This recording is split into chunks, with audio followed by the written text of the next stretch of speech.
Boa tarde, tudo bem com vocês? Tudo bom, né? Bem, hoje nós vamos fazer aí a nossa revisão para a prova para o VG3, né, de amanhã. Amanhã tem VG3 de Ciências e Matemática. Reta final, hein, pessoal? Acabando já avançando, estamos vencendo essa etapa aí, né? Tão diversa, né? Tão diferente, mas que todo mundo adaptou e já vai vencer, certo? Bem, nós vamos falar hoje, né? Nós vamos revisar a questão do universo, né? Como que funciona essa questão do universo. Todo mundo, né, de alguma forma, já parou para se deslumbrar com o céu, ficar olhando, perguntando sobre as estrelas, sobre a lua, sobre o sol. Assim também eram os povos antigos, né? Os povos antigos se encantavam com a questão do céu. Tá? Primeiro vamos falar o que é o universo. Chama-se universo o conjunto de tudo que existe no espaço. Né? As galáxias, as estrelas, os satélites, os planetas, nebulosas, né? Asteroides e cometas. Então, tudo isso aí é o universo, é o que a gente vê e imagina, né, que tenha chamado universo. O que acontece também? Teve-se, né, algumas teorias sobre a origem, o surgimento desse universo, para explicar, né, como que é que apareceu, como que é que surgiu. E aí, uma teoria a teoria que ficou foi a teoria de Big Bang, que é a mais aceita atualmente. O que essa teoria afirma? Ela afirma que o universo surgiu há 13 milhões de anos a partir da expansão de toda a matéria que o compõe. Então, o universo está em contínua expansão, ou seja, os astros e as estrelas constantemente estão se afastando. Bom? Bem, então a gente pode perceber aí que existem, né? A gente vai ver as representações de cometas, de estrelas, do céu, e o vislumbre, né? As pessoas ficam deslumbradas, né? O deslumbre. As pessoas ficam deslumbradas com todo esse universo aí. Então, vamos falar um pouquinho das galáxias. No universo, a gente vai perceber que existem bilhões de galáxias e que essas galáxias, o que elas são? Conjunto de estrelas, planetas, gases, poeira e muitos outros corpos celestes. A galáxia em que o Sol, né? A galáxia onde estão o Sol e os planetas, e o planeta Terra, né? O planeta em que nós vivemos, é chamada de Via Láctea. Então, a Via Láctea é a galáxia onde está o Sol e o planeta Terra. A gente percebe que, assim, que um terço da humanidade não enxerga a Via Láctea. Por quê? Cerca de 83% aí da população do mundo mora em áreas cercadas pela poluição noturna, das incessantes luzes elétricas acesas. Então, isso tudo aí, isso faz com que parte dessa população não consiga ver as luzes da Via Láctea, exatamente por causa dessa poluição de luzes aí, essa quantidade de luzes elétricas, né? É surpreendente aí também que como que em algumas décadas, né, a maior parte da humanidade vive em uma cortina de luz que, infelizmente, proporcionou muita coisa para a gente, mas também proporcionou a gente não perceber, a gente não visualizar este universo aí. Então, a gente percebe aí que o tipo de corpo celeste, né? Que tipo de corpo celeste é a Via Láctea? Ela é uma galáxia. O que a gente percebe aí também, que faz parte dessa galáxia aí, o Sol e o planeta Terra. Ai, as estrelas, né, gente? É tão lindo à noite ficar olhando para o céu e vendo as estrelas. E assim, a gente vê as estrelas e fica imaginando um monte de coisas. O que é as estrelas? Como é as estrelas? O que é as estrelas? Então, as estrelas, como o Sol, são corpos celestes que produzem luz e calor. Tá? Então, as estrelas também, elas produzem luz e calor. Essas estrelas aí são chamadas de astros luminosos. E os astros que não produzem luz, ou seja, que apenas refletem luz emitida pelas estrelas, são chamados astros iluminados, que é o caso dos planetas e satélites. Então, os planetas e os satélites são astros iluminados. Eles não possuem, né, essa luz aí própria, ele é iluminado por outros astros. Já as estrelas é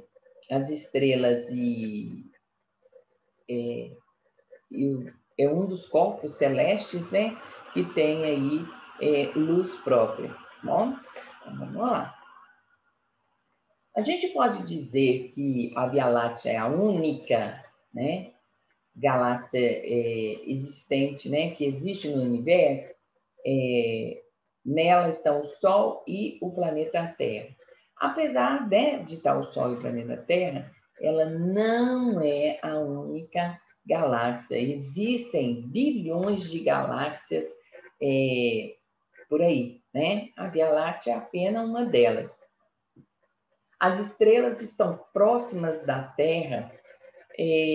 Não, as estrelas estão muito distante da Terra, tão longe que sua luz pode demorar milhões de anos para chegar até aqui, né? Por isso que a gente só vê aqueles pontinhos brilhantes lá. E a gente vai ver que os planetas refletem a luz que são o quê? Emitidas pelas estrelas. Bom, tá bom. O sistema solar. Quem é que faz parte aí do sistema solar? O sistema solar ele é formado pelo Sol, que mais? Ele é formado pelo Sol e por vários astros que giram em torno dele. Desses astros que giram em torno do Sol, nós temos 8 planetas e seus satélites, né? Planetas anões, asteroides e cometas. Vamos falar aí sobre o Sol. A gente viu que o Sol é a única estrela do sistema solar. Não existe outra estrela. E o que acontece aí? A luz e o calor do Sol, né? Ou seja, a luz e o calor que o Sol produz, eles são fundamentais para manter o quê? A vida na Terra. O Sol é o maior, é muito maior que os planetas do sistema solar, né? O Sol por isso os planetas giram em torno do Sol. É o sistema de heliocentrismo, né? Eu falei do geocentrismo porque eu lembrei que antes a teoria era que a Terra, que todas as estrelas e planetas giravam em torno da Terra. Era o geocentrismo. Já, né, a nova teoria, e a que a gente tem até hoje, é a questão do heliocentrismo. Hélio é gás, né? E o Sol e a Terra e os outros planetas e estrelas giram em torno do Sol. Então, heliocentrismo. E o calor aí desse Sol aí é que mantém a vida na Terra, né? É que mantém a vida que mantém esse ecossistema, os animais e toda a vida que existe na Terra. Nesse sistema solar aí, que tem aí esses 8 planetas, a gente vai ver que eles podem ser organizados em grupos. Que tipos de grupos são esses? Né? São grupos que são organizados de acordo com o tamanho ou a composição deste planeta. Então, por exemplo, Mercúrio, Vênus, Terra e Marte, né? Esses 4 planetas aí, eles são chamados planetas internos. Eles têm a superfície sólida, formada basicamente por rochas e metais. Por isso, eles são chamados planetas rochosos, né? Estou falando aí de Mercúrio, Vênus, Terra e Marte. Já no caso de Júpiter, Saturno, Urano e Netuno, são chamados planetas externos. E eles são formados por gases e por isso chamados planetas gasosos. Então, planetas rochosos, Mercúrio, Vênus, Terra e Marte, planetas gasosos, né? Os chamados planetas gasosos, Júpiter, Saturno e Netuno.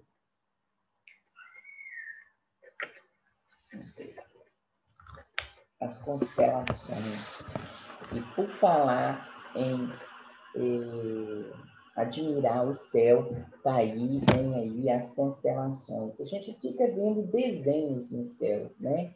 E a gente vai ver o seguinte, que diferentes civilizações antigas, elas observavam as estrelas e imaginavam figuras formadas por elas, como uma brincadeira aí de ligar pontos, igual a gente mesmo faz, eu já fiz, vocês já fizeram, muita gente já fez isso, de ficar ligando aí as estrelas, imaginando os desenhos, né? As imagens que a gente consegue observar.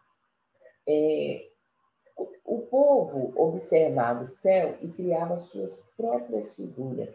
Essas figuras são chamadas constelações, né? Ao estudar aí o céu, o que se percebe aí? Que com o passar dos meses, mudam as primeiras estrelas que surgiram no Oriente, no horizonte, ao amanhecer. Essas estrelas elas vão mudando. Com base nas primeiras noites, em que cada constelação surge no horizonte, no sentido leste, né? É possível a gente definir que a época do ano. Assim, né, os povos antigos conseguiram identificar melhor os períodos de caça, a época de plantar e a época de colher, quando vinham, né, as cheias e quando eram as secas do rio aí, por exemplo, para poder pescar. Tudo através das constelações, da admiração dessas constelações. Constelações que a gente pode observar: Escorpião, né? Júpiter, Três Maria, a constelação de Órion, e aí a gente vai ver o que essas constelações indicam. Com o desenvolvimento aí dos instrumentos de observação, aí o que foi necessário? Criar um padrão para que os astrônomos do mundo inteiro pudessem identificar as mesmas regiões do céu. Então, para resolver esse problema aí, em 1928, a União Astronômica Internacional definiu que as constelações são o quê? Registros do céu definidos de acordo com o agrupamento aparente de estrelas. Tá? Então, isso aí são as constelações. Quando a gente começa, né, continuando aí a criar figuras no céu, e essas figuras aí podem unir as estrelas até as constelações mais diferentes, esses padrões aparentes aí de estrelas é o que a gente reconhece aí, né, que a gente reconhece, são chamados asterismos, são os asterismos. Uma das constelações aí mais fáceis de visualizar no hemisfério sul é a de Órion. Dessa constelação fazem parte quem? Três Marias, as Três Marias. No hemisfério norte, muitos povos se baseavam no aparecimento dessa constelação no início da noite para demarcar o início do inverno. Nessa época, Órion também pode ser vista no hemisfério sul, surgindo no horizonte logo no início da noite. Bom, então,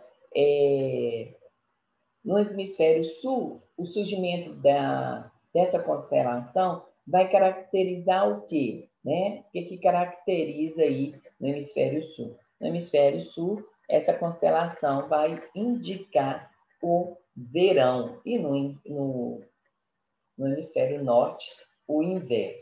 Bom? Quais são aí algumas constelações aí e asterismo? Constelação, nós temos Órion, e asterismo, nós temos as Três Marias. Bem, os povos indígenas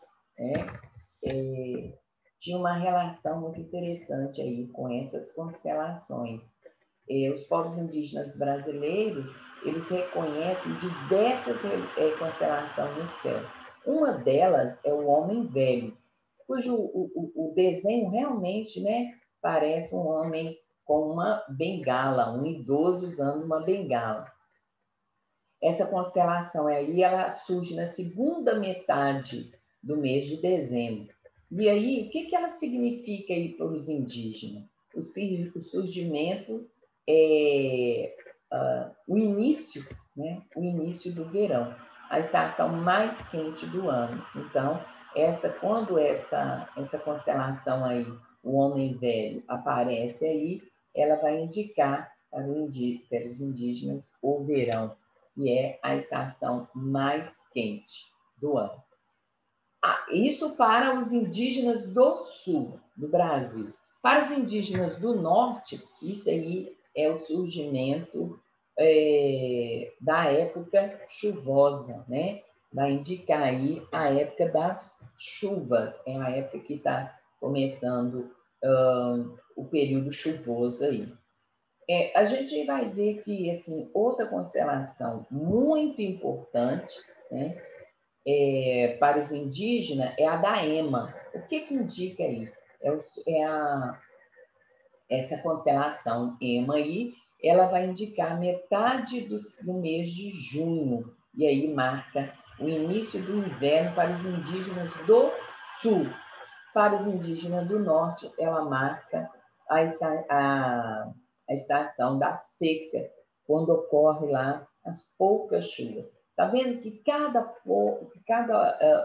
povo indígena tinha um significado para essas constelações, né? Cada um tinha uma interpretação para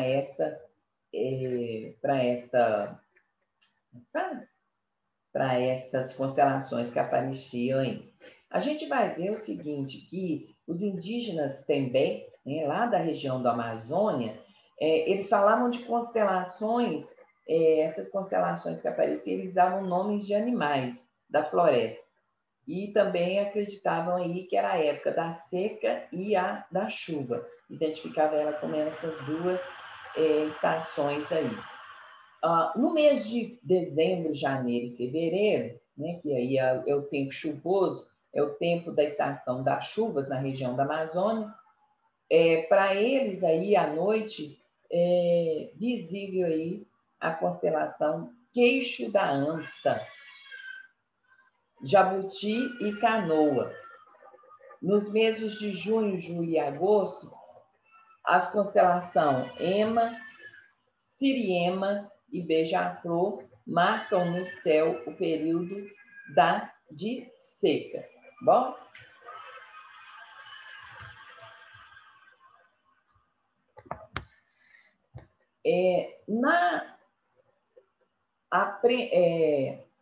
no Oriente aí, né, para quem está no hemisfério norte do planeta, pode ser muito fácil aí a gente achar aí esses pontos cardeais quando se tem o hábito de observar essas estrelas, né? Então, basta a gente olhar aí durante a noite uma estrela chamada polar. Ela nunca sai do lugar. Isso aí no hemisfério norte. Já no hemisfério sul, nós temos aí a constelação Cruzeiro do Sul, né? É o Cruzeiro do Sul, e ela é formada por um grupo de 5 estrelas brilhantes, o suficiente para quê? Para serem vistas, mesmo da cidade com luzes acesas. Bom, essa aí é o Cruzeiro do Sul. Mesmo a gente tendo aí essa questão aí da poluição das luzes, né? Onde a gente percebe muitas luzes nas cidades, elas são visíveis, ainda se consegue ver essas estrelas aí. Bom, beleza? E o que a gente vê aí? Orientação pelas estrelas no céu noturno. No hemisfério norte, nós temos a estrela polar, sempre está na direção norte. No hemisfério sul, nós temos o Cruzeiro do Sul, que basta a gente prolongar o braço mais longo, 4,5 vezes, e traçar uma reta até o horizonte para encontrar a direção sul. Então, orientação do céu diurno, hemisfério norte, sul, sol, depois leste e oeste. São aí a questão aí dessas orientações aí do universo. A gente vendo aí também a importância do universo para os povos e a questão das épocas de chuva e seca, a questão da cheia dos rios e como os indígenas, os povos antigos se orientavam aí por essas constelações aí e por observar o universo e observar essas constelações. Eles seguiam, né? Até mesmo para a questão aí de ver quando que era a cheia e a seca dos rios, para quê? Para a questão de irrigação, para a questão do plantio, qual época melhor para plantio, qual época melhor para colheita, para observar os rios aí nas enchentes, quais eram os rios que estavam na época da cheia, qual o rio que estava na época da seca e como eles poderiam aproveitar desses momentos aí.